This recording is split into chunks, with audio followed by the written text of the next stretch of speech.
আপনাকে দেখাই কোরআন হাদিসে কি আছে। প্রথম পাঠ যেটা, আমার দাবি হলো কোন ব্যক্তির দ্বারা যদি বড় বড় পাপ হয়ে না গিয়ে থাকে, সেই বড় পাপ যদি হয় কুফরি, শিরক, মুনাফিকি, এগুলো এমন বড় পাপ, এগুলো মানুষকে ইসলাম থেকে বের করে দেয়। কোন মুসলিমের দ্বারা যদি অন্তত পক্ষে এই পাপগুলো না হয়, সে শিরক করে মুশরিক হয়ে যাবে না, সে কুফরি করে আল্লাহর সাথে আল্লাহকে অস্বীকার করবে না, এবং আল্লাহ সম্পর্কে তার কোনো সন্দেহ থাকবে না। এই বড় বড় পাপগুলো থেকে যদি কোনো মুসলিম মুক্ত থাকে, এরপরে তার দ্বারা যত বড় পাপ হয়ে যাক না কেন, তার সাথে আল্লাহর সম্পর্ক কোনোদিন ছিন্ন হয়ে যায় না। আল্লাহ ওই ব্যক্তিকে আল্লাহর বান্দা বলে সম্বোধন করেছেন। কোরআনের অসংখ্য আয়াত আছে এই মর্মে। একটা চমৎকার আয়াত নিয়ে নেন। আল্লাহ সুবহানাহু ওয়া তাআলা রাসূলকে বলতেছেন, আপনি আমার বান্দাদেরকে জানিয়ে দিন যারা পাপ করেছে আমি হলাম ক্ষমাশীল এবং দয়াবান। সেই আয়াতটা কোথায় আছে? সূরা হিজর 15 নম্বর সূরা, তার 49 নম্বর আয়াতে পেয়ে যাবেন। সূরা হিজরের 49 49 নম্বর আয়াত। তাতে আল্লাহ সুবহানাহু ওয়া তাআলা এইভাবে বলেছেন, নাব্বি ইবাদি আন্নী আনাল গফুরুর রহিম। আল্লাহ বলছেন নাব্বি ইবাদি, আমার বান্দাদেরকে জানিয়ে দেন। তার মানে রাসূলকে বলা হয়েছে কাদেরকে? ওই যে যারা পাপ করে আছে এরা সবাই হচ্ছে আল্লাহর বান্দা। আল্লাহ কি বলেছেন? নাব্বি ইবাদি, আমার বান্দাদেরকে জানিয়ে দিন। আল্লাহ সুবহানাহু ওয়া তাআলা এটাকে গোপন রাখতে নিষেধ করেছেন, বরং এলান করে দিয়ে আল্লাহ সুবহানাহু ওয়া তাআলা পৃথিবীর সমস্ত পাপীদের কাছে আল্লাহর পরিচয় তুলে ধরেছেন যে আপনি জানিয়ে দিন কি? আন্নী আনাল গফুরুর রহিম, নিশ্চয়ই আমি হলাম ক্ষমাশীল এবং দয়াবান। তাহলে আল্লাহ সুবহানাহু ওয়া তাআলা তিনি কথাটিকে তার বান্দাদের দিকে সম্বোধন করে বলেছেন। আল্লাহ বলেননি যে তারা তাদের সাথে আমার কোনো সম্পর্ক নাই, বরং চরম পাপী অপরাধীদেরকে জানিয়ে দিন। বরং আল্লাহ বলেছেন নাব্বি ইবাদি, আমার বান্দাদেরকে জানিয়ে দিন। তাহলে এই আয়াতে আল্লাহ সুবহানাহু ওয়া তাআলা আমাদের মতো পাপীদেরকেও আল্লাহর বান্দা বলে সম্বোধন করেছেন। এই আয়াতে যে পাপীদের কথা আছে, এটা আপনি কিভাবে বুঝবেন? আরেকটি আয়াত লাগবে। সেই আয়াতটি সূরা জুমার 39 নম্বর সূরা, তার 53 নম্বর আয়াতে রয়েছে।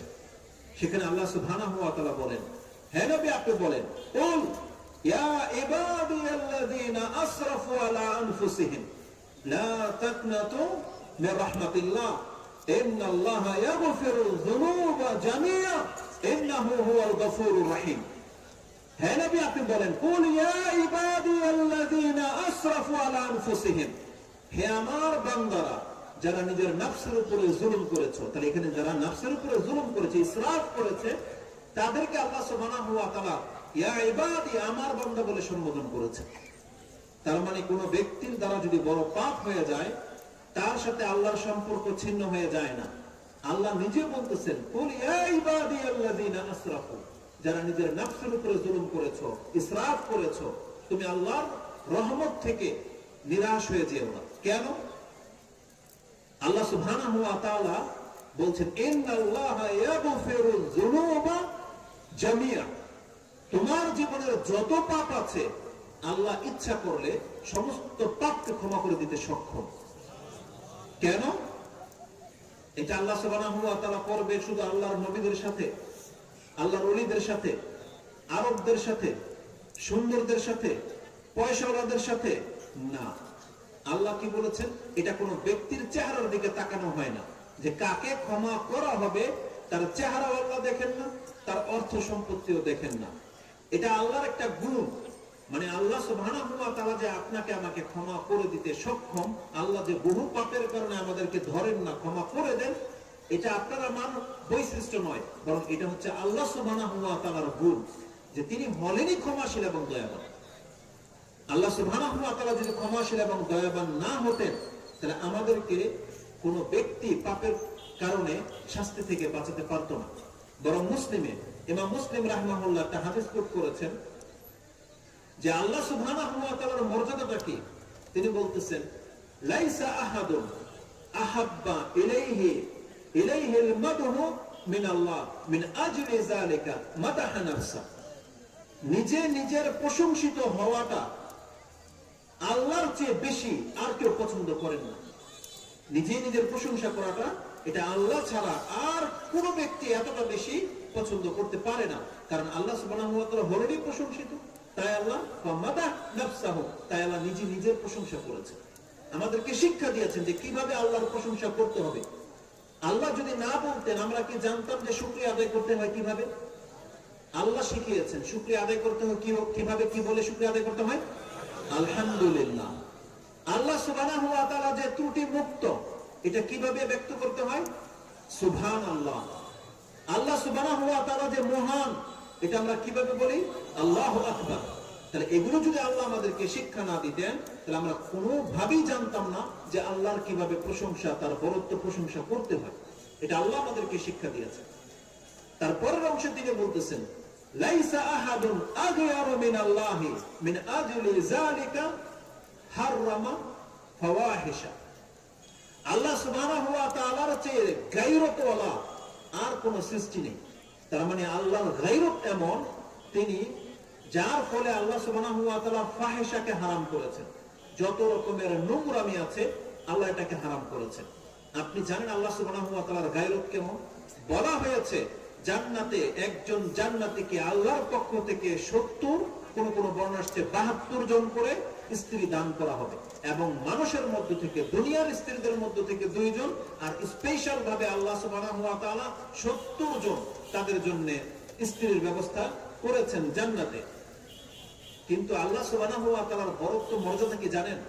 আপনি ভাববেন না যে দুনিয়াতে যেমন গার্লফ্রেন্ড আর বয়ফ্রেন্ড আর নষ্টামি করে রাস্তায় একে অপরের সাথে সবার সামনে যা খুশি তা করে কুকুরের মতো, কুকুর যেমন মানুষ গরু দেখে না, যেখানে সেখানে শুরু হয়ে যায়, তেমন কিছু মানুষ নামের পশু আছে যারা রাস্তাঘাটের মধ্যে চিপা চাপায় ঢালে বসে গাড়ির মধ্যে ওপেনলি যা খুশি তা করে।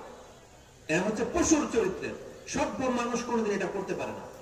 কিয়ামতের মাঠে আপনার একাধিক স্ত্রী হবে, কিন্তু আল্লাহ সুবহানাহু ওয়া তাআলা সেখানে পর্যন্ত ফাহিশার কোনো অপশন রাখেন নাই, বরং আপনাকে এত বিশাল রাজত্ব দেওয়া হবে, এমন বিশাল বড় বড় তাবু হবে যেখানে একের অধিক স্ত্রী থাকবে, কিন্তু আল্লাহ সুবহানাহু ওয়া তাআলা সেখানেও কি ব্যবস্থা রেখেছেন? এক স্ত্রীর সাথে যখন আপনি থাকবেন আর কেউ আপনাদেরকে দেখতে পাবে না, সেখানেও পর্দার ব্যবস্থা আছে। আপনার স্ত্রী কিন্তু তারা দেখতে পাবে না, আপনার আরেক স্ত্রীর সাথে যখন আপনি থাকবেন একই তাবুর নিচে, কিন্তু তারা দেখতে পাবে না। আল্লাহ সুবহানাহু ওয়া তাআলা সেখানেও এই ফাহিশা যাতে না হয় সেই ব্যবস্থা করে রেখেছেন।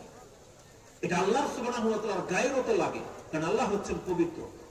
এই হাদিসের শেষ অংশে রাসূলুল্লাহ সাল্লাল্লাহু আলাইহি ওয়াসাল্লাম বলেন ওয়ালাইসা আহাদুন আহাব্বা ইলাইহিল উযরু মিনাল্লাহ।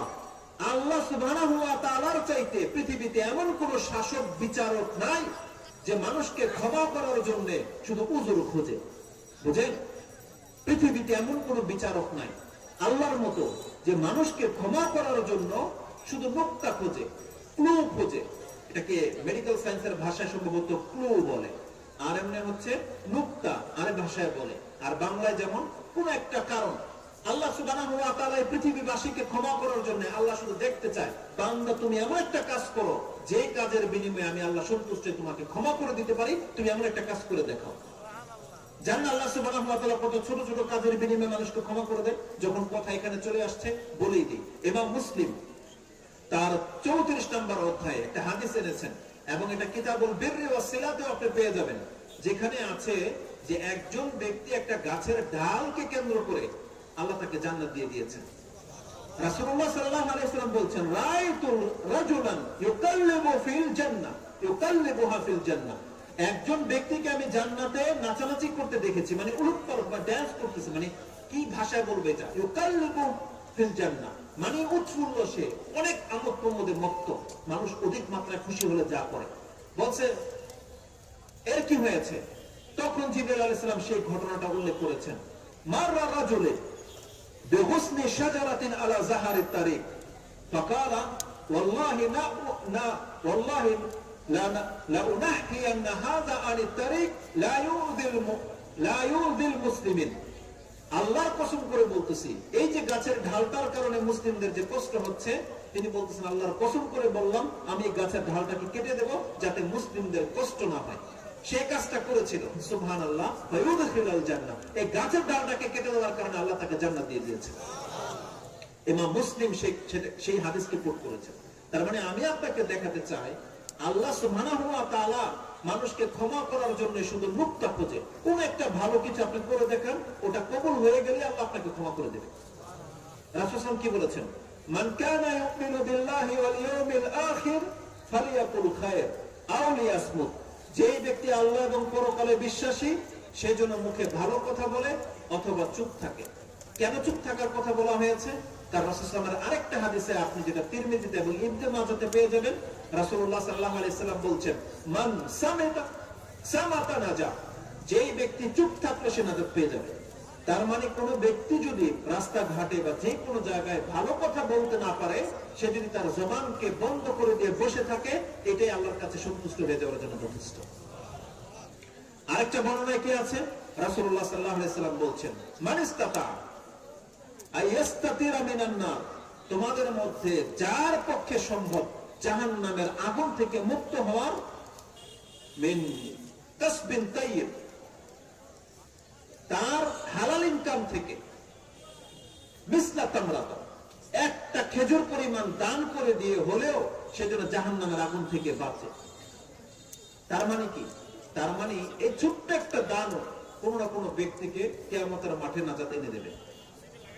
একজন ব্যক্তি, যে হাদিসটা আপনি বুখারী মুসলিমের দুই জায়গাতেই পাবেন, কিতাবুল বিররি ওয়াস সিলা এবং তাওবার অধ্যায়ে পাবেন। হাদিস যদি ভুল না হয়ে থাকে তাহলে 6877, 70 থেকে নিয়ে 90 পর্যন্ত পড়বেন। 6870 থেকে নিয়ে 77 পর্যন্ত একটা হাদিস পেয়ে যাবেন।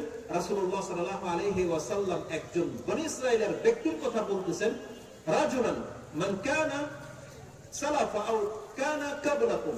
তোমাদের পূর্বে এক ব্যক্তি অতীত হয়ে গেছে অথবা তোমাদের পূর্বে এক ব্যক্তি পাস হয়ে গেছে, আতাহুল্লাহ মালান ওয়া ওয়ালাদান। আরেক বর্ণনা আসছে, আশাহুল্লাহ মালান ওয়া ওয়ালাদান।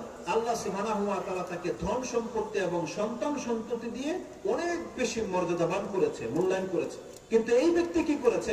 ফাসরাফা আলা নাফসি, সে নিজের নফসের উপরে অনেক বেশি জুলুম করেছে। সে সম্পত্তি আর সন্তানের দাপটে এমন কোনো পাপ নাই যে সে না করে না, এত বেশি জুলুম করেছে।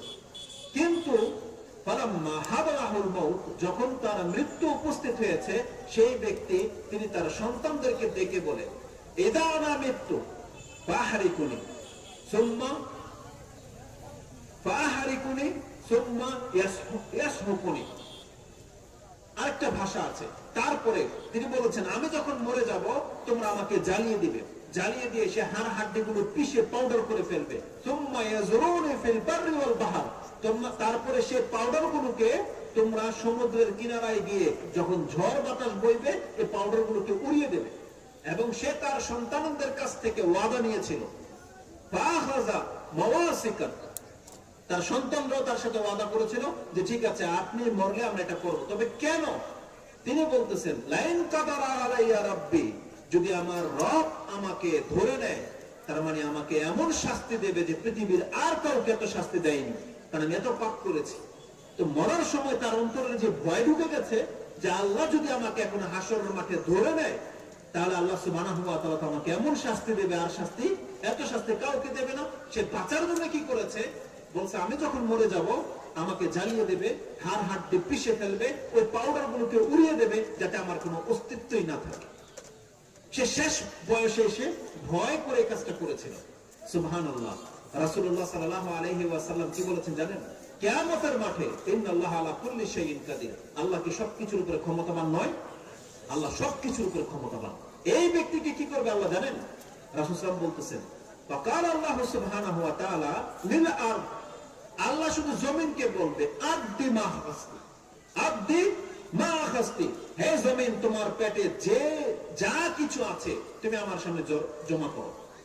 এই যে পাউডার গুলো হয়ে গিয়েছিল, এটা একটা জাররা পরিমাণ অংশ নাই, পাউডারের তো একটা কণা আছে নাই? সুবহানাল্লাহ। এই জমিনের পেটে যেখানেই পাউডারের কণা জমা হয়ে গিয়েছিল, ওই সমস্ত কণাগুলো উড়ে এসে ফাইদা রাজুলান কায়েমুন, ওই ব্যক্তি আল্লাহর সামনে দাঁড়িয়ে যাবে। আল্লাহ তাকে সেই ব্যক্তিতে রূপান্তরিত করবে এবং আল্লাহ সুবহানাহু ওয়া তাআলা তাকে জিজ্ঞেস করবে, মা হামালাকা আলা মা ফাআলতা, কিসে তোমাকে এমন কাজ করতে বাধ্য করেছে? তুমি এমনটা কেন করলা নিজের সাথে, যে তোমার মরার সময় তোমাকে জ্বালিয়ে দেওয়ার পরে পিষে হাড় হাড্ডি পাউডার পর্যন্ত উড়িয়ে দিতে কেন বলেছিলে এই কথা? সুবহানাল্লাহ। সেই ব্যক্তি আল্লাহর কাছে বলবে, মাখাফাতুকা ইয়া রাব, আল্লাহ এটা আমি তোমার ভয় করেছিলাম, ওয়া আনতা আলাম, আর তুমি ভালো করেই জানো আমার অন্তরের খবর, যেটা আমি তোমার ভয় করেছিলাম কিনা। সুবহানাল্লাহ। রাসূলুল্লাহ সাল্লাল্লাহু আলাইহি ওয়াসাল্লাম একটা শব্দ বলেছেন যে এই ব্যক্তিকে আল্লাহ আর কিছুই বলবেন না। আরেকটা বর্ণনা আসছে বুখারীতে, আল্লাহ সুবহানাহু ওয়া তাআলা তাকে ওই ভয়ের কারণে আল্লাহ তাকে ক্ষমা করে দিবেন। তার মানে যেই ব্যক্তি জীবনের শেষ মুহূর্তেও যদি আল্লাহকে ভয় করতে পারে, এটা আল্লাহর কাছে ভালো লেগেছে, যে সে আল্লাহকে ভয় পেয়েছে, আল্লাহ তাকে ক্ষমা করে দিয়েছে। তার মানে আমি আপনাকে, এটা বুখারী মুসলিমের হাদিস বললাম আপনাকে, যেমনটা বলেছি 6870 থেকে 77 পর্যন্ত পড়েন, প্রত্যেকটা হাদিসের এই সংক্রান্তই রয়েছে। এবং 72-73 যে হাদিসগুলো আছে 6872-73, তাতে একটা বনী ইসরাইলের এক ব্যক্তির কথা আছে, যেই ব্যক্তি কূপের ভিতরে নেমে পানি পান করেছিল এবং সে কূপ থেকে যখন উঠে এসে দেখে একটা কুকুর পানির পিপাসায় জিহ্বা বের করে দিয়ে হাঁকাচ্ছে, তখন এই ব্যক্তির দয়া চলে আসছিল। এই ব্যক্তি কি করেছে জানেন? এই আবার কূপে নেমেছে, কূপে নেমে তার মোজা খুলে সে মোজাতে পানি নিয়ে মোজাটা তার মুখে কামড় দিয়ে ধরে তারপরে এভাবে উঠে আসছিল। আল্লাহর কাছে এই দৃশ্যটা এত বেশি ভালো লেগেছে, শুধুমাত্র এই যে মুখের মধ্যে কামড় দিয়ে যে সে পানি তুলে কুকুরকে খাইয়েছে, এর কারণে আল্লাহ তাকে জান্নাত দান করে দিয়েছে। এটা আপনি 6871-72 ওই হাদিসগুলোর মধ্যে পাবেন। আবার এর বিকল্প আছে 76-77 হাদিসগুলো, যেটা 6876-77 একটা মহিলার কথা আছে, যে একটা বিড়ালকে বেঁধে রেখেছিল, বিড়ালটাকে ছাড়েও নি, খেতেও দেয়নি, মরে গেছে বিড়াল। এই বিড়ালটা মারার কারণে আল্লাহ এই মহিলাকে জাহান্নামে দেবে। তার মানে আমি আপনাকে বোঝাতে চাচ্ছি, আল্লাহ খুব সামান্য কিছুতে সন্তুষ্ট হয়ে যেতে পারে। আল্লাহ সুবহানাহু ওয়া তাআলা খুব সামান্য কিছুতে কিন্তু রাগান্বিত হয়ে যেতে পারে। আল্লাহ সুবহানাহু ওয়া তাআলাকে আপনাকে চিনতে হবে। আল্লাহ সুবহানাহু ওয়া তাআলা সামান্য কথায় যে রাজি হয়ে যায়, আবার আপনার সামান্য একটা মুখের কথায় যে আল্লাহ অসন্তুষ্ট হয়ে যেতে পারে, এই সম্পর্কে একটা হাদিস নিয়ে নেন। এটাই ইমাম বুখারী এবং মুসলিম কোট করেছেন। সম্ভবত কিতাবুল রিকাব অথবা তাকদীরের অধ্যায়ে আপনি বুখারীতে পেয়ে যাবেন। রাসূলুল্লাহ সাল্লাল্লাহু আলাইহি ওয়াসাল্লাম কি বলেছেন? ইন্নাল আবদা লা ইয়াতাকাল্লামু বিকালিমাতিন মা ইয়াতাবায়ানু মা ফিহা মিন রিদওয়ানিল্লাহ ইয়ারফাউল্লাহু বিহা দারাজাতান। এমন কতক ব্যক্তিরা আছে, তার মুখের মধ্যে এমন একটা ছোট্ট জুমলা ব্যবহার করে, এমন একটা কথা সে কি বললো তার কোনো ভাবেই নেই সে, কিন্তু আল্লাহকে সন্তুষ্ট করে দেওয়ার মতন কথা ছিল। ওই কথাতে আল্লাহ এত বেশি সন্তুষ্ট হয়ে যান যে তার যেখানে সে ছিল তার থেকে এক ধাপ মর্যাদা আল্লাহ তাকে উপরে উঠিয়ে দেন, শুধু মুখের একটা ছোট্ট কথার কারণে। ওয়াইন্নাল আবদা লা ইয়াতাকাল্লামু বিকালিমাতিন, আর কতক বান্দা আছে এত ছোট ছোট কথা বলে, মিন সাখাতিল্লাহ, আল্লাহকে অসন্তুষ্ট করে দেওয়ার মতো, মা ইয়াতাবায়ানু মা ফিহা, সে ধারণাও করতে পারে না যে এমন কি কথা সে বলেছে। রাসূলুল্লাহ সাল্লাল্লাহু আলাইহি ওয়াসাল্লাম বলেন, তার একটা ছোট্ট মুখের কথার জন্য সে জাহান্নামের মধ্যে এমন ভাবে নিচের দিকে যেতে থাকে যেমনটা দূরত্ব হচ্ছে পূর্ব এবং পশ্চিমের মাঝে। সেই ব্যক্তি স্লিপ করে জাহান্নামের তলদেশে যেতে থাকে, শুধু শুধু তার মুখের জবানের কারণে। এটি ইমাম বুখারী এবং মুসলিম কোট করেছে। তার মানে এখানে দুইটা কথাই আছে, যে আপনার মুখের ছোট্ট একটা কথার কারণে আপনি আল্লাহকে সন্তুষ্ট করে দিতে পারেন, আর আপনার মুখের কারণে কিন্তু আপনি আল্লাহ সুবহানাহু ওয়া তাআলাকে একেবারে রাগান্বিত করে দিতে পারেন। আব্দুল ইবনে মাসউদ রাদিয়াল্লাহু আনহু বলেছেন, ইয়া রাসূলুল্লাহ, যে আমাদের মুখের কারণে কি আমাদেরকে ধরা হবে? রাসূলুল্লাহ সাল্লাল্লাহু আলাইহি ওয়াসাল্লাম বলছেন, তা নয় তো কি, একজন ব্যক্তিকে মুখের ভর করে নিয়ে জাহান্নামে নিক্ষেপ করে দেওয়া হবে, এটা তার মুখের পাপের কারণে না হলে আর কোন পাপের কারণে হবে? তার মানে মুখের জবান দিয়েই মানুষ অনেক বেশি পাপ করে। আবার মুখের জবানটা যদি তাওহীদবাদী হয়, তার মানে তার মুখ থেকে এমন এমন জুমলা বেরিয়ে যায়, এমন এমন বাক্য সেন্টেন্সে উচ্চারণ করে যে আল্লাহ তাকে জান্নাত পর্যন্ত দিয়ে দেয়। আপনি কি মনে করেন? একটা উদাহরণ নিয়ে নেন, লা ইলাহা ইল্লাল্লাহ, এই সম্পর্কে আপনাদের কি না জানা আছে? জানা নাই? প্রত্যেক উচ্চারণ হয়, এটা মুখে উচ্চারণ হয় না? তার মানে যে ব্যক্তি মুখ থেকে বলে দিতে পারবে লা ইলাহা ইল্লাল্লাহ, এই পৃথিবীতে তার চেয়ে বড় কোন মর্যাদাবান ব্যক্তি আছে? এটা কি এমনি বললেন না জেনে শুনে বললেন? আমি বলতেছি কোরআনে আল্লাহ সুবহানাহু ওয়া তাআলা বলেছেন, যেই ব্যক্তি মুখে কথা স্বীকার করতে পারে, অন্তর থেকে মেনে নিতে পারে যে লা ইলাহা ইল্লাল্লাহ, আল্লাহ ছাড়া সত্য কোনো ইলাহা নাই, মানে একজনই ইলাহ, তিনি ছাড়া আর সত্য কোনো ইলাহা নাই, এটা যারা বলতে পেরেছে, যারা মেনে নিতে পেরেছে, আপনি জানেন এই পৃথিবীর মধ্যে সব থেকে শ্রেষ্ঠ লোক তারা, এই পৃথিবীতে সব থেকে জ্ঞানী লোক তারা। আপনাকে আমি কোন ভাষায় বুঝাবো, কিন্তু আল্লাহ কিভাবে বলেছে জানেন? আপনি আশ্চর্য হয়ে যাবেন আল্লাহ কি বলেছে। আল্লাহ সুবহানাহু ওয়া তাআলা সূরা আলে ইমরান 3 নম্বর সূরা তার 18 নম্বর আয়াতটি পড়েন। আল্লাহ সুবহানাহু ওয়া তাআলা বলতেছেন, শাহিদাল্লাহু আন্নাহু লা ইলাহা ইল্লা হুয়া ওয়াল মালাইকাতু ওয়া উলুল ইলমি কাইমান বিল কিসত লা ইলাহা ইল্লা হুয়াল আজিজুল হাকীম। সুবহানাল্লাহ। একটা আয়াতের মধ্যে আল্লাহ সুবহানাহু ওয়া তাআলা বলতেছেন আল্লাহ যে একজন, এটা আল্লাহ ছাড়া কেউ জানে না। কেউ জানে? আল্লাহ সুবহানাহু ওয়া তাআলা আরশে আজিমের উপরে, আল্লাহকে আজ পর্যন্ত কেউ দেখেই নেই, ওখানে কি আছে না আছে কেউ জানে না। আল্লাহ সুবহানাহু ওয়া তাআলা বলতেছেন শাহিদাল্লাহ, আল্লাহ নিজে সাক্ষী দিচ্ছেন, আন্নাহু লা ইলাহা ইল্লাহু, তিনি ছাড়া সত্য কোনো ইলাহা নেই। আল্লাহ বলতেছেন এটা এমন একটা ব্যাপার, এই কথার সাক্ষী দিয়ে থাকে ফেরেশতারা, কারণ তারা অনেক কিছুই দেখে, আকাশ জমিন, সাত আকাশ তারা দেখতেছে, জান্নাত জাহান্নাম তারা দেখতেছে, শুধু আল্লাহকে তারা দেখেনি। কিন্তু আল্লাহ সুবহানাহু ওয়া তাআলাকে স্বীকার করে নেওয়ার মতো বহু কিছু তারা দেখেছেন।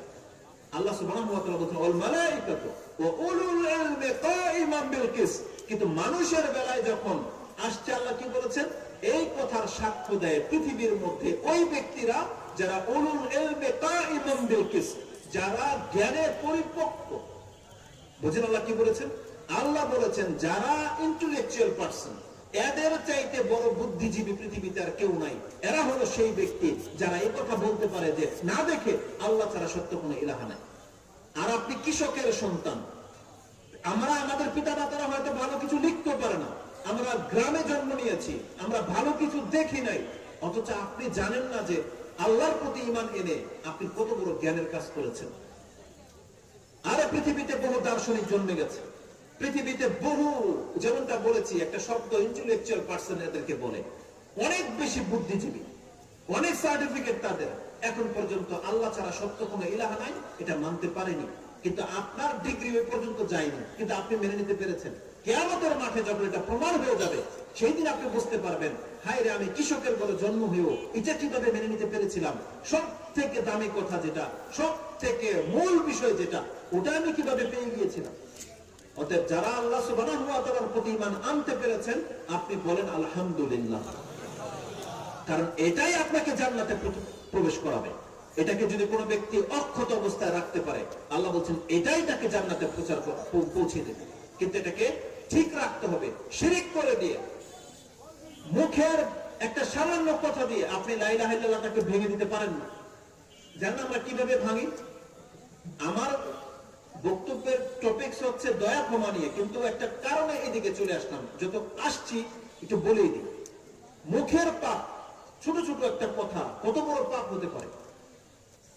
আমি প্রায় অটোতে যখন মাঝে মাঝে যাই, অটোতে প্রায় মুরব্বী মহিলারা ওঠে, বৃদ্ধ মুরব্বীরা ওঠে, তারা উঠতে গিয়ে একটা শব্দ বলে আল্লাহ রাসূল। আপনাদের গ্রামে বা কেউ বলে কিনা আমি জানি না, কোন ব্যক্তি কি কানে শুনেছেন কোন মুরব্বীকে কথা বলতে? বলে কিছু হলে আল্লাহ রাসূল বলে এটা? আচ্ছা বলেন তো দেখি, আমরা যখন কোনো কাজ করি, যে কোনো কাজ, আমাদেরকে কি বলে শুরু করতে হয়? বিসমিল্লাহ। এটা কার নাম? আল্লাহর নাম। তাহলে আপনি যে গাড়িতে বসতে বিসমিল্লাহ না বলে যখন বললেন আল্লাহ রাসূল, এটার মানে কি? শিরকটা পরে আসবে, পরে বলবো, আগে আমাকে অর্থ বুঝতে হবে। আপনি আপনার কানের সামনে যখন একটা লোক বলেছে আল্লাহ রাসূল, বা বসে বলতেছে ইয়া রাসূলুল্লাহ, আচ্ছা এটার মানে কি? এ কোন সেন্সে বলেছে? হাদিসের ভাষাটা দেখেন, মা ইয়াতাবায়ানু মা ফিহা, কতক বান্দা মুখে এমন কোন জুমলা উচ্চারণ করে সে ধারণা করে নাই সে কি এমন কথা বললো। এই যে মুরব্বীটাকে, এই মহিলাটাকে যদি জিজ্ঞেস করেন আচ্ছা আপনি কি বললেন, মানে কি, সে জানে না। অভ্যাসগত ভাবে ইয়া রাসূলুল্লাহ বলে দিচ্ছে, আল্লাহ রাসূল বলে দিচ্ছে, মানে কি? এটা যদি বলি আমি, এটা হচ্ছে আল্লাহর কালাম, কিতাবুল্লাহ নয়, আমি যদি বলি যে কিতাবুল্লাহটাকে দেন, মানে আল্লাহর কালামটাকে দেন, আমি কি চেয়েছি? আল্লাহকে চেয়েছি না আল্লাহর কিতাব চেয়েছি? কিতাব চেয়েছি। আমি যদি বলি ক্যামেরাম্যান, আমি কি ক্যামেরাকে ডেকেছি না ক্যামেরাম্যানকে ডেকেছি? আপনি যখন বাজারে যান, মাছ ওয়ালাকে ডাকেন, মাছ ওয়ালা নাকি মাছকে ডেকেছেন? আপনি যখন বলবেন ইয়া আল্লাহ, কাকে ডাকলেন? আর যদি বলেন ইয়া রাসূলুল্লাহ, কাকে ডাকলেন? আল্লাহর রাসূলকে। আল্লাহকে আপনি ডাকেনই না। কিন্তু অধিকাংশ অজ্ঞ মুসলিমগুলোর ধ্যান ধারণা কি, সে মনে করে আমি আল্লাহকেও ডাকলাম আবার রাসূলকেও ডাকলাম।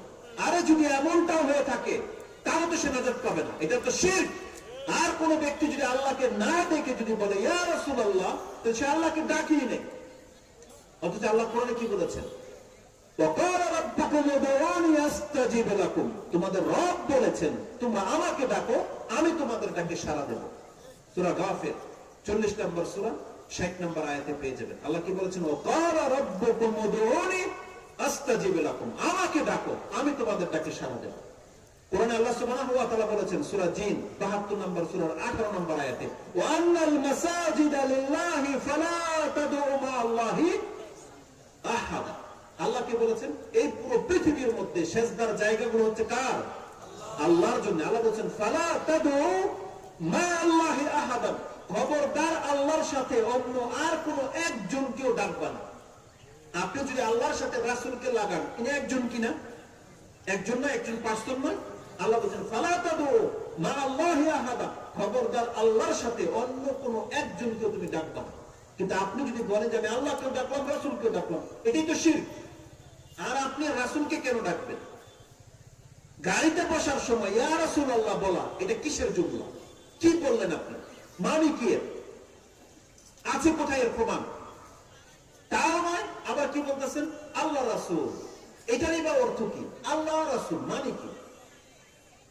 অধিকাংশ মানুষ রাসূল সাল্লাল্লাহু আলাইহি ওয়াসাল্লাম যে বলেছেন তার মুখ থেকে ইন্নাল আবদা লা ইয়াতাকাল্লামু বিকালিমাতিন মা ইয়াতাবায়ানু মা ফিহা, তার মুখ থেকে এমন কথা বের হয় সে ধারণাও করে না সে কি বলল।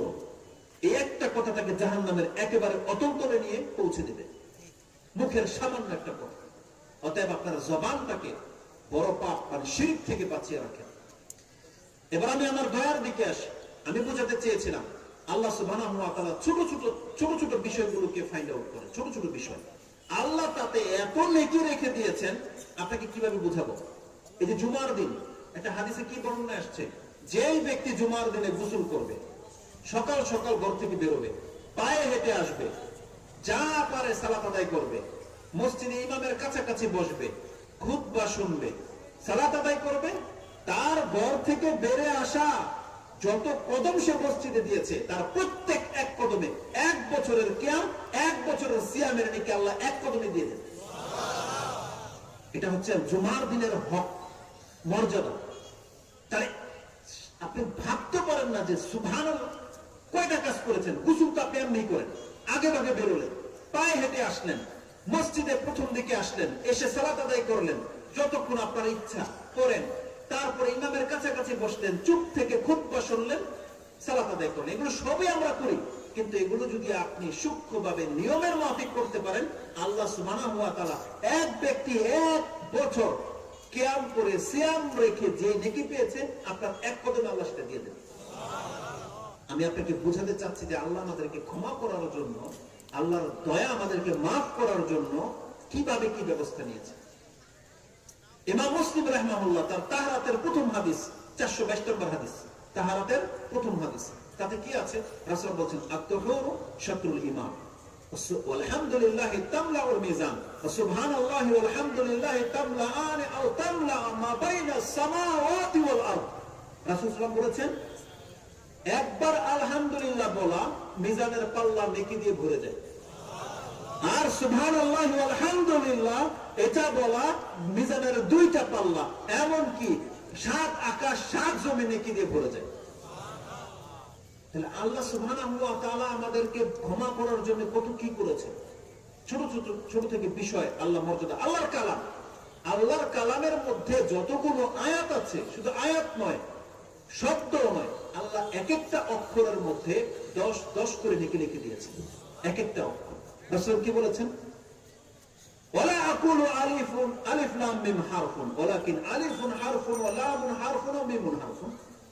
এক একটা অক্ষর দোষ নাকি? আর কিয়ামতের মাঠে কি করা হবে? আপনাকে মর্যাদাবান কিভাবে করা হবে? আল্লাহ সুবহানাহু ওয়া তাআলা বলবে, ইকরা ওয়ারতাকে, তুমি পড়ো আর চলো। যেখানে গিয়ে তুমি থেমে যাইবা, এটাই তোমার জান্নাতের মর্যাদা। জান্নাত তো সবাই যাবে, অনেক মুসলিম, সব মুসলিমই যাবেন, কিন্তু ওই জায়গায় পৌঁছতে পারবেন না যে জায়গায় কোরআন পাঠকারীরা পৌঁছে যাবে। এক একটা আয়াত যারা এই জমিনের মধ্যে পাঠ করেছে একটা মর্যাদার উপর চলে যাবে। তার মানে যারা কোরআনটাকে, পুরো কোরআনটাকে পাঠ করে প্রতিদিন, তা এটা তার রুটিন। আপনি মনে কি মনে করেন? সুবহানাল্লাহ, এই কোরআন যতগুলো আয়াত আছে ততটা স্টেপ উপরে আল্লাহ আপনার মর্যাদাকে উঠিয়ে দিবেন। তাহলে আল্লাহ সুবহানাহু ওয়া তাআলা তার বান্দাকে ক্ষমা করার জন্য বহু কিছু করেছেন। তো প্রথম অংশে ফিরে আসি।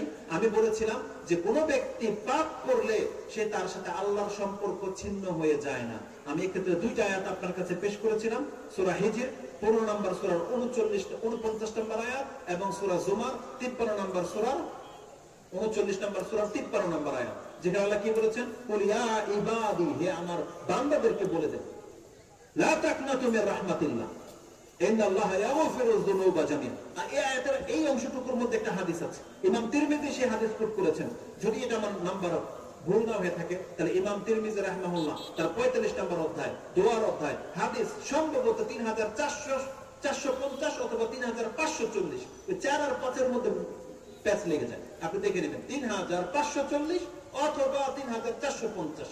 আব্দুল বিন মাসউদ রাদিয়াল্লাহু তাআলা এর হাদিসের বর্ণনাকারী অথবা আনাস রাদিয়াল্লাহু তাআলা বর্ণনাকারী, তিনি বলেছেন, ইয়া ইবনে আদম, আল্লাহ আদম সন্তানকে ডেকে বলে, ইয়া ইবনে আদম লাউ আতাইতানি বিকুরাবিল আরদি খাতায়া সুম্মা লাকিতানি লা তুশরিকু বি শাইআন লা আতাইতুকা বিকুরাবিহা মাগফিরা।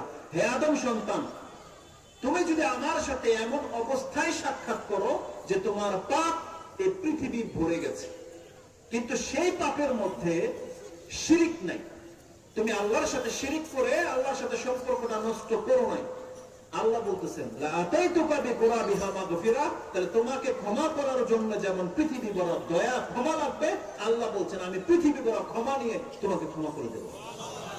কারণ আল্লাহ সুবহানাহু ওয়া তাআলার কাছে পৃথিবী ভরা এরকমের 99টা ক্ষমা আল্লাহ তার বান্দাকে ক্ষমা করার জন্য প্রস্তুত করে রেখেছেন। যে হাদিসগুলো আপনি ইমাম বুখারী রাহিমাহুল্লাহ তিনি তার 5999 এবং 6000 পেয়ে যাবেন, এটা ভুল হবে না, আপনি খুঁজে পাবেনই পাবেন। তাওহীদ পাবলিকেশনের দুইটা হাদিস পড়েন, 5999 এবং তারপরের হাদিস 6000 নাম্বার হাদিসটা আপনি পড়েন, তাতে আল্লাহ সুবহানাহু ওয়া তাআলার রহমতের কথা আপনি পেয়ে যাবেন। জাআলাল্লাহু রাহমাতা মিআতা জুজি ওয়া আমসাকা ইনদাহু 99 জুজান ওয়া আনজালা জুজান ওয়াহিদা ফামিন যালিকাল জুজি তাতারাহামুল খালাইকু কুল্লু। এই হাদিসটার মধ্যে আপনি পেয়ে যাবেন যে আল্লাহ তার কাছে 99টা দয়াকে রিজার্ভ করে রেখেছেন, কেন? যাতে করে কিয়ামতের মাঠে তার বান্দাকে ক্ষমা করতে পারে। আল্লাহর দয়া ক্ষমা খুব ব্যাপক। আল্লাহ সুবহানাহু ওয়া তাআলা কোন ব্যক্তি যখন আল্লাহর কাছে পাপ হয়ে যাওয়ার পরে তওবা করে, এই কথাটা পরে বলতাম কিন্তু ওই আয়াতের এগেইনস্টে যখন চলে আসছে সেজন্য বলি, আল্লাহ কোন ব্যক্তির কাছে এটা আবদার করেছেন, কোন ব্যক্তি যদি পাপ করে আল্লাহর কাছে যদি ক্ষমা চায়, আল্লাহ তাকে দুইটা জিনিস দেবে। এটা আমার কোরআনের মধ্যে যতগুলো আয়াত আমার পছন্দনীয়, তার মধ্যে এই আয়াতটা হচ্ছে তার মধ্যে শীর্ষস্থানীয়। সূরা নিসা 4 নম্বর সূরা 110 নম্বর আয়াত, আল্লাহ সুবহানাহু ওয়া তাআলা বলছেন, ওমাই ইয়ামাল সুআন আও ইয়াযলিম নাফসাহু সুম্মা ইস্তাগফিরুল্লাহ ইয়াজিদুল্লাহা গফুরার রাহিমা। যেই ব্যক্তি নিজের নফসের উপরে ইসরাফ করেছে, মানে অনেক বেশি পাপ করেছে, আও ইয়াযলিম নাফসাহু, অথবা নিজের নফসের উপরে জুলুম করেছে, মানে তার মানে একজন জালেমকে আল্লাহ বলতেছেন, কোন একজন জালেম অনেক বেশি জুলুম করেছে, এই ব্যক্তি যদি সুম্মা তারপরে জুলুম করার পরে এসে যদি আল্লাহর কাছে ক্ষমা চায়, সুম্মা ইস্তাগফিরুল্লাহ, আল্লাহ কি বলেছেন জানেন? এই ব্যক্তি আল্লাহকে ক্ষমাশীল এবং দয়াবান পাবে। তার মানে যে কোনো জালেম যদি আল্লাহর কাছে ক্ষমা চাওয়ার জন্য আসে, আল্লাহ বলতেছেন এ আমাকে ক্ষমাশীল এবং দয়াবান পাবে। কি বলেছেন বুঝতে পারেন নাই হয়তো, এই জন্য সবার মুখ চুপ। কোন একজন পাপী যদি আল্লাহর কাছে বলে আল্লাহ তুমি আমাকে ক্ষমা করে দাও, কয়টা জিনিস চাইলো? কয়টা? একটা জিনিস চেয়েছেন। একটা জালেম যদি আল্লাহকে বলে আল্লাহ তুমি আমাকে মাফ করে দাও, একটা জিনিস নয়। আল্লাহ বলছেন যে কোনো ব্যক্তি পাপ হয়ে যাওয়ার পরেও আমার কাছে যদি একটা জিনিস চায়, যদি ক্ষমা চায়, আল্লাহ বলছেন আমি আল্লাহ ওকে দেব দুইটা। কি দিবেন জানেন? আল্লাহ বলছেন ইয়াজিদিল্লাহ গফুরুর রাহিমা, সে আল্লাহকে ক্ষমাশীল পাবে, দয়াবানও পাবে। তার মানে আল্লাহ একে ক্ষমাও করবেন, আল্লাহ একে দয়াও করবেন। ক্ষমাটা কি জানেন? ক্ষমাটা কিভাবে করা হয়? একজন ব্যক্তি যখন পাপ হয়ে যাবে, যে কোনো অন্যায়, তারপর পরে যদি আল্লাহর কাছে বলে আল্লাহ আমাকে ক্ষমা করে দাও, ওই বলার সাথে সাথে আল্লাহ তাকে ক্ষমা করে দেয়। আয়াত কোথায় পাবেন? সূরা কাসাস 28 নম্বর সূরার 16 নম্বর আয়াতটা দেখে নেন। আল্লাহর কোন এক বান্দা বলতেছে রব্বি ইন্নী যালামতু নাফসি ফাগফিরলি, আল্লাহ আমি আমার নফসের উপর জুলুম করেছি, তুমি আমাকে ক্ষমা করে দাও। শুধু এতটা বলেছে, রব্বি গফিরলি। আল্লাহ বলেন ফাগফারা লা, সাথে সাথে তাকে ক্ষমা করে দেওয়া হয়েছে। ফা শুধু একটা অক্ষর আল্লাহ সুবহানাহু ওয়া তাআলা বাড়তি করেছেন, সুম্মাও বলেন নাই। আল্লাহ বলেন ফাগফারা লা, সাথে সাথে তাকে ক্ষমা করে দেওয়া হয়েছে। তার মানে যে কোনো ব্যক্তি আল্লাহর কাছে ক্ষমা চায়, আল্লাহ তখনই তাকে ক্ষমা করে দেন। এটা হচ্ছে আল্লাহর ক্ষমা। আল্লাহর দয়াটা কি তাহলে? যেটা আল্লাহ কি বলেছেন, কোন পাপী যদি আল্লাহর কাছে ক্ষমা চায়, আল্লাহ তাকে ক্ষমাও করবেন, দয়াও করবেন। তো ক্ষমাটা তো আমি আপনাকে দেখালাম যে আল্লাহ আপনাকে মাফ করে দিলেন। দয়াটা কি? এই পৃথিবীর মধ্যে যারা বয়োজ্যেষ্ঠ হয়ে গেছে, 30, 40, 50, 60 বছর হয়ে গেছে, বা এ যাবৎ যারা 30, 40, 50 বছর সালাত আদায় করেননি, মা বোনরা পর্দা করেননি, হারাম খেয়ে খেয়ে খেয়ে বেঁচে আছেন, আপনি যদি এখন তওবা করে নেন না, জানেন রেজাল্টটা কি? আল্লাহ আপনার 30, 40 বছর যত পাপ আছে সব মাফ করে দিবেন। এটা হচ্ছে ক্ষমা। দয়াটা কি? আল্লাহ বলছেন ইল্লা মান তাবা ওয়া আমানা ওয়া আমিলা আমালান সালিহান ফাউলাইকা ইউবাদদিলুল্লাহু সাইয়্যাতিহিম হাসানাত। আল্লাহ তার 30, 40 বছরের যত পাপের খাতা আছে আল্লাহ এটাকে নেকিতে রূপান্তরিত করে দেবেন। এটা হচ্ছে আল্লাহর দয়া। ওটা ছিল আল্লাহর ক্ষমা, যে পাপ থাকা সত্ত্বেও আল্লাহ তাকে ক্ষমা করে দিলেন। আর দয়াটা হলো কিয়ামতের মাঠে এই পাপের পিস্তাটাকে আল্লাহ নেকিতে রূপান্তরিত করে দিবেন। জানেন এই হাদিস কোথায় আছে? এটা ইমাম মুসলিম কোট করেছেন। সম্ভবত তওবার যে নাম্বারগুলো বলতেছি 6869 এই সিরিয়ালেতে পেয়ে যাবেন। আব্দুল্লাহ ইবনে ওমর রাদিয়াল্লাহু তাআলা আনহুমাকে জিজ্ঞাসা করা হয়েছে, আপনি কি নাজওয়া সম্পর্কে কিছু জানেন? বলেন না, আমি নাজওয়ার হাদিস জানি। ইউদনা আল মুমিনু মির রাব্বিহি, আরেকটা বর্ণনা আসছে ইলা রাব্বিহি, একজন মুমিন বান্দাকে তার রবের নিকটবর্তী নিয়ে আসা হবে। ওয়ায়াদা কানাফাহু, একটা কানাফা তাদেরকে ঘিরে নেবে। তার মানে দেখেন আমরা এখানেই তো আলহামদুলিল্লাহ অনেক মানুষ।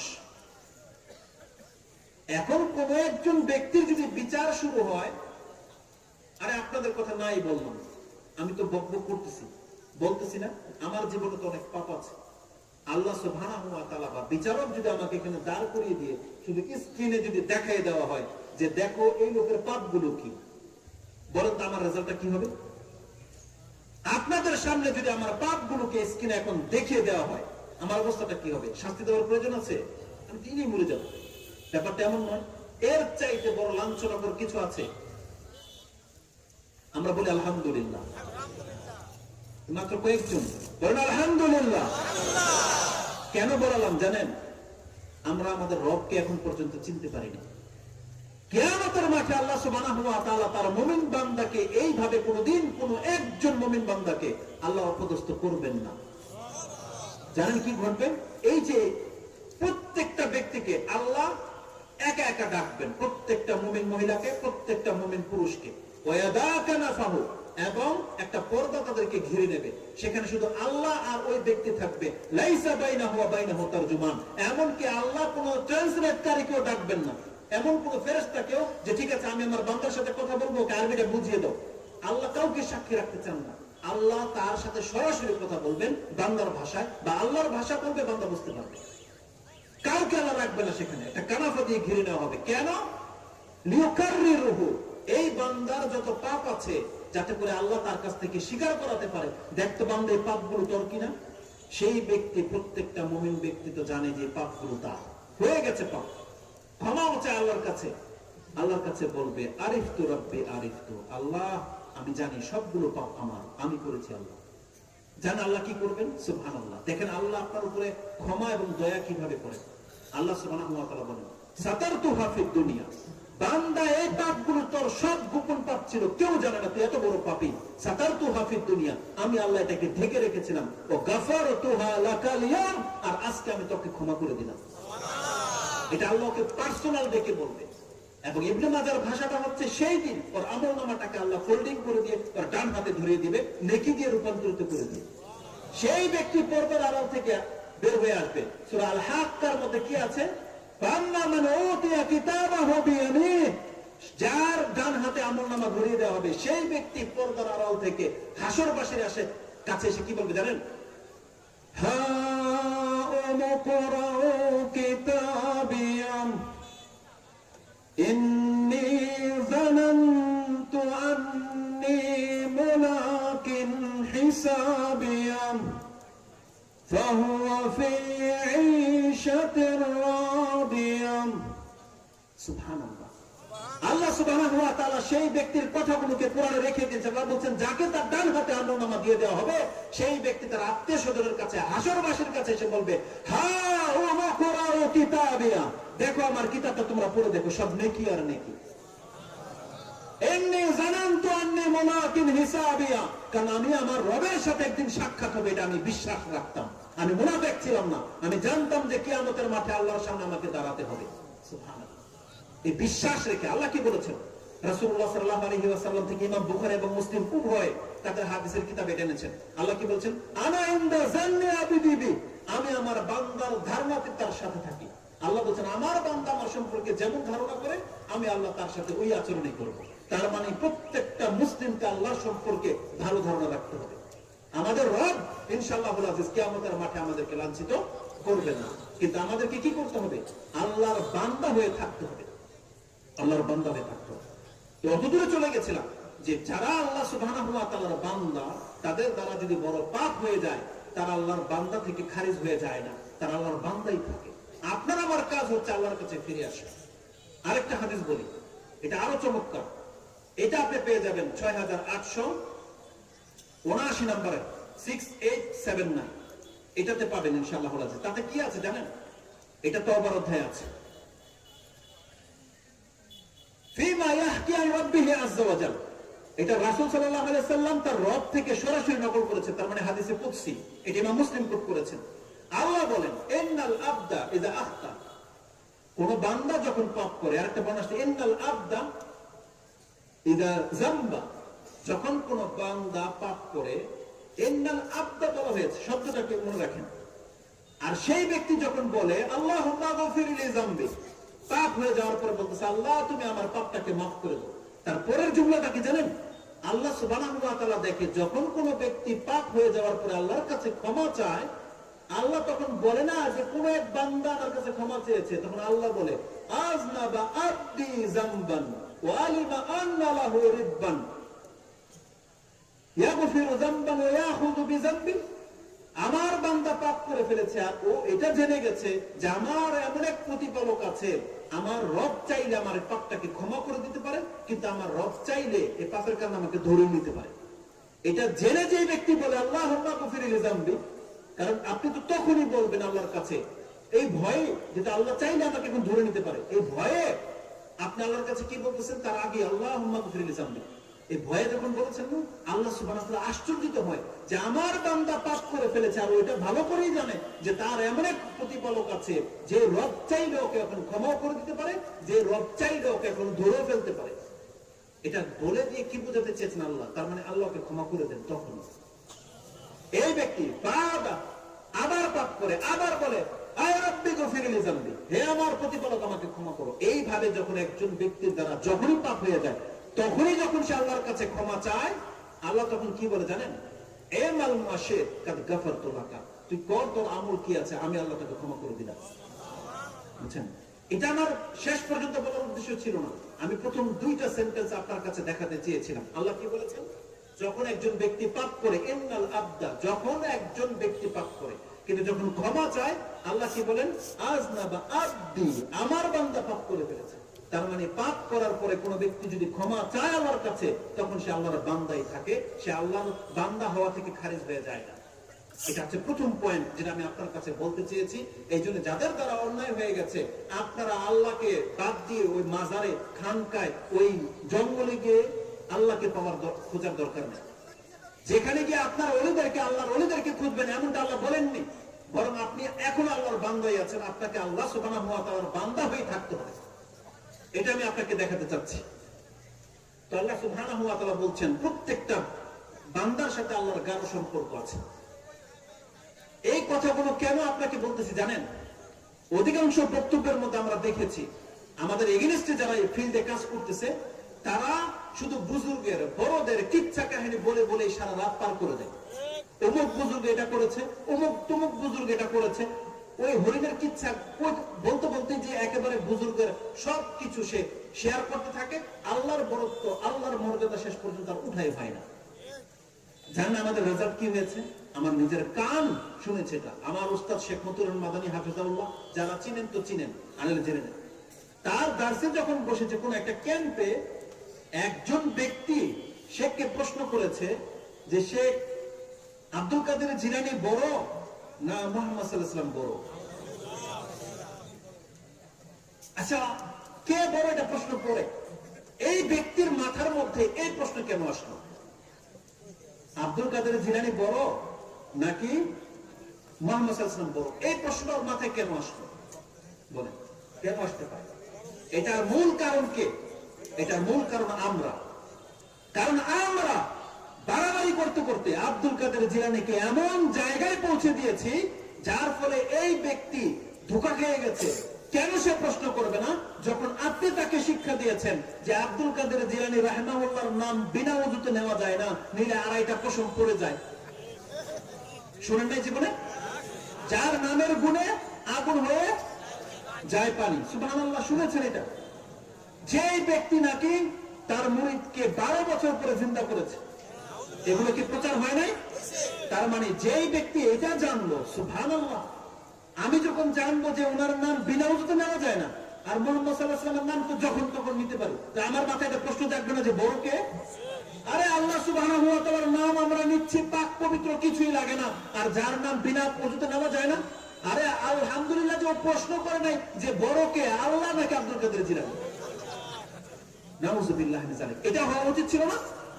কারণ যারা দস্তগীর বলে আব্দুল কাদের জিলানী রাহিমাহুল্লাহকে যে হাত ধরে বাঁচিয়ে দেয়, আরে কত নোংরা কথা বলে এরা। আমরা ওই কথাগুলো মুখে আনতে চাই না, মুখে আনতে পারবো না আমরা।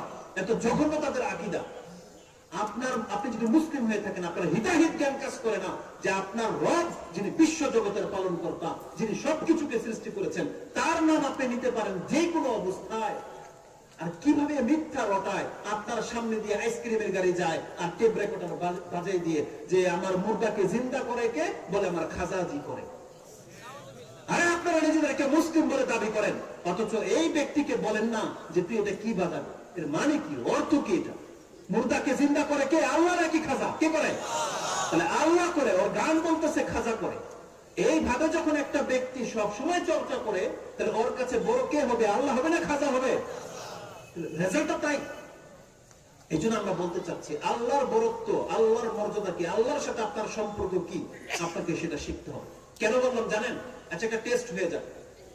এখানে আল্লাহর ওলি কে কে আছে? হাত তোলেন তো দেখি। সবাই বলে চলবে এই যে মাত্র 2-1টা করে ওঠে। আচ্ছা যাক, আপনার হয়তো অনেকেই চালাক খুব। সুবহানাল্লাহ, আল্লাহর ওলি নিজেকে বলতে ভয় পান, তাই না?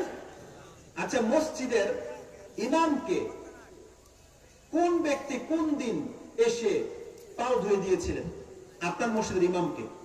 এমন কে আছেন? কে মনে করেন যে আমার মসজিদের ইমামের যে ওযুর পানি আছে এটা বরকতের? কে মনে করেন এটা?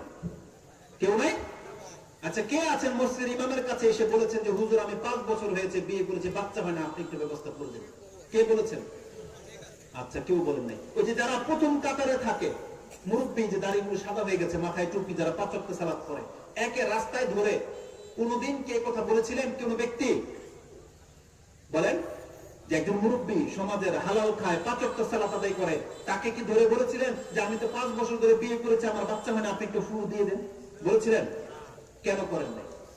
তার মানে আপনার নজরে এরা আল্লাহর ওলি নয়। আল্লাহর ওলি কারা? যাদের হাতে একটা ঢাল থাকবে, এক কালার একটা কাপড় থাকবে, গায়ে হয়তো গন্ধ আসে, মোচ আর দাড়ি আর নিচের গুলো সব সমান, এমনটা নয় নাকি? ওই যে যারা এখানে বসে এরকম বড় বড় স্টেজে বসে জান্নাতের সার্টিফিকেট বিক্রি করে তারা আল্লাহর ওলি, তাই না? যাদেরকে বায়াত কেমনে নেন আপনারা, তওবা কেমনে করেন? একটা পাগড়ি ধরিয়ে দেয়, এক হাত এইভাবে যেতে যেতে একেবারে শেষ পর্যন্ত যে তওবা কিয়া মেনে, ওইভাবে তওবা শিখায় না? এদেরকে না আপনারা আল্লাহর ওলি ভাবেন? তার মানে আমাদের কি শিক্ষা দিয়ে দেওয়া হয়েছে যে আল্লাহর ওলি আমরা না, আল্লাহর ওলি দুই একজন। আমি যখন চিটাগাঙ্গে গিয়েছি, প্রায় দোকানের মধ্যে লেখা অমুক খাজা, অমুক সাজা, অমুক খোজা, অমুক বাবা, এগুলা আপনি লঞ্চের মধ্যে দেখতে পান না?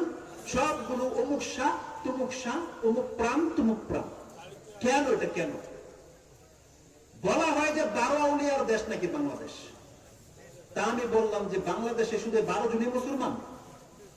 বলেন, যারা বলে যে 12 আউলিয়ার দেশ বাংলাদেশ, বাংলাদেশে কি শুধু 12 জনই মুসলমান? তার মানে আপনারা বুঝেন নাই কথা। বাংলার জমিনে যে নিজেকে মুসলিম বলে দাবি করে, কোরআন বলতেছে সে আল্লাহর ওলি। কি বলেছেন? কোরআন বলেছে সে আল্লাহর ওলি। এখন আপনার যদি আল্লাহর প্রতি, আল্লাহর কালামের প্রতি আস্থা না থেকে থাকে, আমাদের কিছু করার নেই। আমরা হুজুররা, আমরা এমন ব্যক্তি, আমরা কোনোদিন আল্লাহ আর আপনার মাঝখানে ইন্টারফেয়ার করবো না, আমরা মধ্যস্থতাকারী হই না কখনো। আমরা একথা বলি না কখনো যে আপনার সন্তান দরকার, আপনার রিজিক দরকার, আপনার ক্ষমা দরকার, আসেন আমাদের মুরিদ হন, এটা আমরা কোনোদিন বলবো না। বরং আমরা ওই নীতিতে চলি যেটা আল্লাহর নবীগণ তার জাতির কাছে দাওয়াত দিয়েছিল। জানেন তার নবীরা তার উম্মতের কাছে আল্লাহর পরিচয় কিভাবে পেশ করেছিল? আমি প্রথম আগে এই যে ওলির কথাটা সেরে নেই, তারপর আমি আপনাকে দেখাবো আল্লাহর নবীরা দাওয়াত কিভাবে দেয়, আল্লাহর পরিচয় কিভাবে তুলে ধরে, সেটা আমি আপনাকে দেখাবো। আল্লাহ সুবহানাহু ওয়া তাআলা বলেছেন, কে আমার ওলি হতে চাও প্রস্তুত থাকো। কোরআনে আল্লাহ সুবহানাহু ওয়া তাআলা সূরা বাকারা আয়াতুল কুরসি তো জানেন, জানেন না? এটা কত নম্বর আয়াত বলতে পারেন কেউ? 255। একটা আয়াত ছেড়ে দেন, 256, 257 নম্বর আয়াতে চলে আসেন। একেবারে এইভাবে কেন বললাম জানেন? যাতে আপনার ব্রেনে থেকে যায় নাম্বারটা। 257 নম্বর আয়াতে চলে যান। আল্লাহ বলতেছেন, আল্লাহু ওলি আল্লাযিনা আমানু। আল্লাহ হচ্ছেন ওলি ওই ব্যক্তির, যেই ব্যক্তি আল্লাহর প্রতি ঈমান আনবে। ইখরিজুহুম মিনাজ যুলুমাতি ইলান নূর। আল্লাহ তাকে অন্ধকার থেকে আলোর পথ দেখাবে। আল্লাহ করে সেটা। তাহলে আল্লাহ যেখানে আপনার ঘরের মধ্যে কোরআন আছে, আল্লাহ বলতেছেন, বান্দা তুমি আমার প্রতি ঈমান যদি এনে থাকো তাহলে তুমি হচ্ছে আমার ওলি। আল্লাহ ওলি শব্দ ব্যবহার করেছেন। আল্লাহু ওলিউল্লাযিনা আমানু। নিশ্চয় আল্লাহ হলেন মুমিন বান্দাদের ওলি। আল্লাহ আপনাকে ওলি হিসেবে গ্রহণ করে নিয়েছে, আর আপনি ওলির পাও ধরার জন্য প্রস্তুত। কেমন কথা এটা? কোরআনে আল্লাহ সুবহানাহু ওয়া তাআলা বলেছেন, নাজাত পেতে হলে আপনাকে আল্লাহর ওলি হতে হবে। আল্লাহ এই কথা বলে নাই যে তুমি আমার ওলির পা চাটো, এটা বলছে কোরআন? এটা বলেননি আল্লাহ। আল্লাহ বলেছেন যে নাজাত চায় তাকে আল্লাহর ওলি হতে হবে। আল্লাহ বলেনি তুমি আমার ওলির লেবুর ধরো, সে তোমাকে নিয়ে যাবে, এটা আল্লাহ বলেননি। আল্লাহ বলছেন নাজাত যে চায় তাকে আল্লাহর ওলি হতে হবে। তাকে কোথায় বলেছেন আল্লাহ সুবহানাহু ওয়া তাআলা এটা? কোরআনে আল্লাহ সুবহানাহু ওয়া তাআলা সূরা ইউনূস 10 নম্বর সূরার 62 এবং 63 নম্বর আয়াতটা পড়ুন। তাতে আল্লাহ সুবহানাহু ওয়া তাআলা বলেছেন, আলা ইন্না আউলিয়া আল্লাহি লা খাউফুন আলাইহিম ওয়া লা হুম ইয়াহজানুন। নিশ্চয় যারা আল্লাহর ওলি হতে পারবে তাদের কোনো ভয় নাই, তাদের কোনো চিন্তা নাই। আল্লাহ আল্লাহর ওলিদের সম্পর্কে বলেছেন, যারাই আল্লাহর ওলি হতে পারবে তাদের কোনো ভয় নাই, তাদের কোনো চিন্তা নাই। কিন্তু আপনি আর আমি আল্লাহর ওলি হতে চাই না, কারণ ওলি হতে গেলে তো 5 ওয়াক্ত সালাত পড়তে হবে, ওলি হতে হলে তো দাড়ি রাখতে হবে, ওলি হতে হলে তো টাকলার উপরে প্যান্ট পরতে হবে, জর্দা, সিগারেট, বিড়ি, তামাক, গুলি সব ছাড়তে হবে।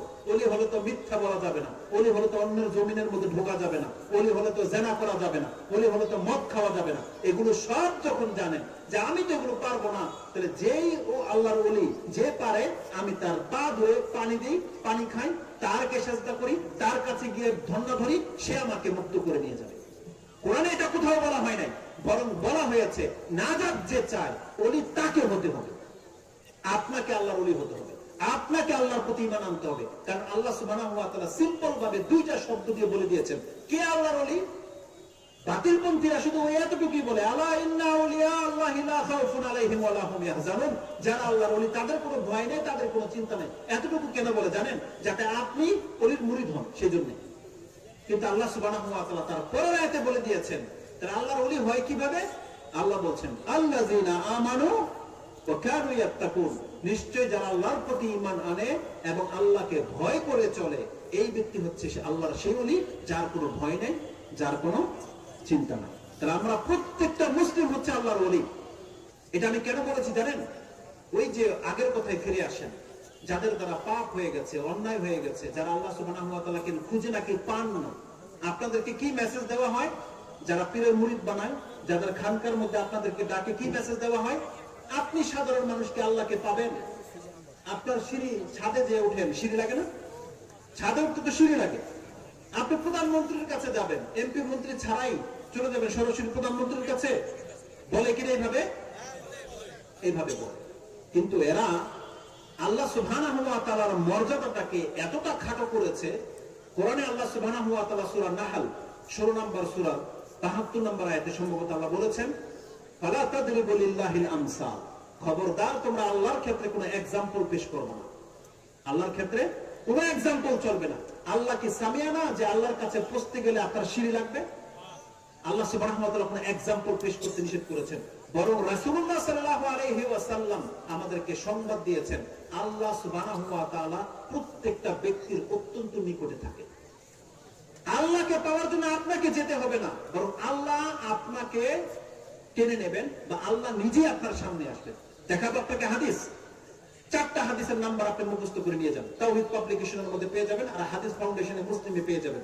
405, 406, 461, 753 এবং মুসলিমে আছে 1110, 1110 নম্বর হাদিসটা দেখে নেন। তাতে কি আছে? আব্দুল্লাহ ইবনে উমর রাদিয়াল্লাহু তাআলা আনহুমা হাদিসের বর্ণনাকারী, লাম্মা রাসূলুল্লাহ সাল্লাল্লাহু আলাইহি ওয়াসাল্লাম, কোন একদিন রাসূল সাল্লাল্লাহু আলাইহি ওয়াসাল্লাম রা নুখামাতান ফি জিদারিল কিবলা, মসজিদের কিবলার দেয়ালের মধ্যে নাক ফোঁটা বা কফ ফোঁটা দেখতে পেলেন। ফাহাক্কাহা, তার নিজের হাতে সেটাকে পরিষ্কার করলেন। সুম্মা আকবাল আলান নাস, মানুষের দিকে ঘুরে ফিরে, নামাজ অবস্থায় নামাজ শেষ করে দিয়ে ঘুরে ফিরে বলতেছেন, ইয়া আইয়ুহান নাস, হে মানুষ সকল, ইযা হাদাকুম ইযা সাল্লা, তোমাদের কেউ যখন নামাজে দাঁড়িয়ে যায়, যখনই বলে আল্লাহু আকবার, ইন্নাল্লাহা কিবালা ওয়াজহিহি, আল্লাহ তার চেহারার সামনে উপস্থিত হয়ে যায়। হাদিস বুখারী এবং মুসলিমে রয়েছে। মুসলিমের বর্ণনা রয়েছে, ইন্নাহু বাইনাহু ওয়া বাইনা কিবলাতিহি, আল্লাহ তার আর তার কিবলার মাঝখানে উপস্থিত থাকেন। এজন্য সামনের দিকে থুতু ফেলতে নিষেধ করা হয়েছে। মুসলিমের আরেক হাদিসে কি আছে? 970 পেয়ে যাবেন। রাসূলুল্লাহ সাল্লাল্লাহু আলাইহি ওয়াসাল্লাম বলেছেন, এর থেকেও বেশি কোন ব্যক্তি যদি তার রবের নিকটে যেতে চায়, রাসূলুল্লাহ বলেছেন, আকরাবু মা ইয়াকুনুল আবদু মির রাব্বিহি ওয়া হুয়া সাজিদ ফাকসিরু দুআ, কোন ব্যক্তি যদি তার রবের একেবারে নিকটে যেতে চায়, সে জেনে নেক সিজদা হচ্ছে সেই আমল, সিজদার মাধ্যমে বান্দা তার সবথেকে বেশি তার রবের নিকটে চলে যায়। ফাকসিরু দুআ, তোমরা সেই অবস্থায় দোয়া করো। আমাদের রব এতটা নিকটে, কিন্তু আমাদেরকে শিক্ষা দেওয়া হয় আমাদের রবকে পেতে নাকি জঙ্গলে যেতে হয়, আমাদের রবকে পেতে নাকি বিভিন্ন মাজারে ঘুরতে হয়। এগুলো কোরআন বিরোধী কথা। আমার বলার ছিল অনেক কথা, সময় যেহেতু শেষ হয়ে গেছে, এজন্য আমার মূল মেসেজ যেটা আমি আপনাদের কাছে পেশ করতে চেয়েছিলাম, চমৎকার একটা আয়াত, 2-3টা আয়াত শুধু 1 মিনিটের মধ্যে ট্রান্সলেট ছাড়াই আমি আপনাকে বলে দিই। সূরা ইব্রাহিম 14 নম্বর সূরা 10 নম্বর আয়াতটা দেখে নেন। আল্লাহ বলতেছেন, আল্লাহর নবীরা কিভাবে দাওয়াত দিত? কালাত রাসূলুহুম আফিল্লাহি শাক্কুন ফাতিরিস সামাওয়াতি ওয়াল আরদ, তাদের নবীরা বলতো, তোমরা সেই সত্তার প্রতি সন্দিহান করো যে সত্তা আকাশ এবং জমিনকে সৃষ্টি করেছে। ইয়াদউকুম লিয়াগফিরা লাকুম মিন যুনুবিকুম, যে আল্লাহ তোমাদেরকে ডাকে প্রতিনিয়ত, আসো আমার কাছে, আমি তোমাদের পাপগুলোকে ক্ষমা করে দেব। আল্লাহ আমাদেরকে ডাকে যে আসো, তোমাদের কার কি পাপ আছে, আসো আমার কাছে ক্ষমা চাও, তোমাদেরকে ক্ষমা করে দেব। রাসূল কি বলছেন? ফাফিরু ইলাল্লাহ, তোমরা আল্লাহর দিকে ফিরো, আল্লাহর দিকে আসতে বলেছে। আল্লাহ সুবহানাহু ওয়া তাআলা বলছেন, যে কোনো ব্যক্তি আল্লাহর কাছে ক্ষমা চাইবে, আল্লাহ তাকে তখনই ক্ষমা করে দেবে। এগুলো জানার পরেও যদি কোনো ব্যক্তি পাপ নিয়ে বসে থাকেন, আল্লাহর কাছে ক্ষমা যদি না চান, আপনাকে আল্লাহ জালেম বলেছে। সূরা হুজরাত 39 নম্বর সূরা বা 49 নম্বর সূরা 49 তার 11 নম্বর আয়াতে দেখেন আল্লাহ কি বলছেন, ওমান লাম ইয়াতুব ফাউলাইকা হুমুজ জালিমুন, নিশ্চয়ই যারা আল্লাহর কাছে তওবা করে না, মূলত এরাই হচ্ছে জালেম। এজন্য দেখে নেন, আল্লাহ দয়াশীল, আল্লাহ ক্ষমাবান, এগুলো জানাটা আপনার জন্য যথেষ্ট নয়। যদি আপনি আল্লাহর কাছে ক্ষমা না চান, তাহলে আপনার এই বিদ্যা আপনার কোনো উপকারে আসবে না। আমাদের মেসেজ হচ্ছে, দেখেন আমাদের দ্বারা প্রতিনিয়ত পাপ হয়, আজকে সারাদিন বহু পাপ হয়ে গেছে, কিন্তু কয়জন মুসলিম আমরা এটা বলতে পারবো যে একবার আল্লাহকে অন্তর থেকে বলেছি যে আল্লাহ সারাদিন তো অনেক পাপ হয়ে গেছে, আল্লাহ তুমি আমাকে মাফ করে দাও? বলেছেন কোন ব্যক্তি অন্তর থেকে? দু একজন মাত্র। অতএব আমাদেরকে প্রতিনিয়ত আল্লাহর কাছে বলতে হবে যে আল্লাহ তুমি আমাকে মাফ করো। আল্লাহ যেন আমাকে এবং আপনাদেরকে তৌফিক দান করে এই জমিনে বেঁচে থাকা অবস্থায় যেন আমরা আল্লাহর কাছে তওবা করে মরতে পারি। আল্লাহ তুমি আমাদেরকে তৌফিক দান করো। আল্লাহ তোমার যে দয়া এবং ক্ষমার কথা তুমি জানিয়ে রেখেছো, আল্লাহ সেই দয়া ক্ষমা থেকে তুমি আমাদের কোনো একজনকে আল্লাহ মাহরুম করে দিও। আল্লাহ কিয়ামতের মাঠে তুমি আমাদেরকে পাপ মুক্ত করে তোমার সাথে সাক্ষাৎ হওয়ার তৌফিক দান করো। সুবহান রাব্বিকা রাব্বিল ইজ্জাতি আম্মা ইয়াসিফুন ওয়া সালামুন আলাল মুরসালিন আলহামদুলিল্লাহি রাব্বিল আলামিন। আসসালামু আলাইকুম ওয়া রাহমাতুল্লাহি ওয়া বারাকাতুহু।